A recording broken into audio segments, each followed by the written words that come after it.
Gabi na nga at nandito pa kami sa Bikers Pad. At for today's video ay may release ulit kami. Ito ang kauna-unahang pagkakataon na may release kami nitong Zontes 400D. Napakaganda nga nito guys, very futuristic.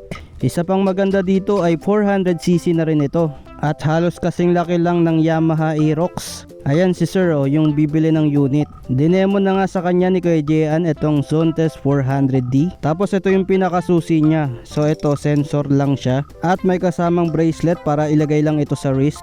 Parang smartwatch lang yung datingan. Pero wala siyang kahit anong pindutan. Kumbaga sensor lang talaga. So kapag malapit sa motor ay masisense kagad ito. At mapapagana yung unit. After nga ng demonstration ay ayan na nga, binibigay na yung mga kasamang accessories nitong Zontes 400D. With charger na rin pala ito guys. So hindi na kailangan tanggalin yung battery. Pwede siyang isaksak direkta sa outlet. Yung charger niya parang katulad lang din ng adapter ng laptop. Matapos nga lahat ng proseso at payment ay picture taking na rin. Ayan, congratulations kay Sir Jeffrey, ang kauna-unahan naming client ng Zontes 400D. Thank you sa pagtitiwala sa amin sa Bikers Pad. Ride safe always!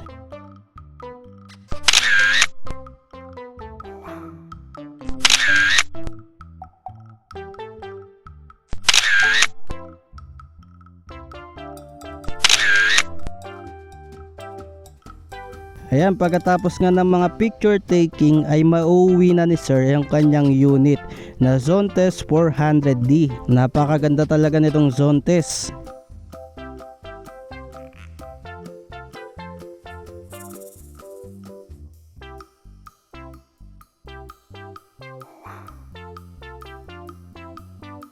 Ayan, kung nagustuhan nyo itong Zontes 400D, huwag na kayong mahiyang mag-PM sa akin. I-assist ko kayo para magkaroon kayo ng unit.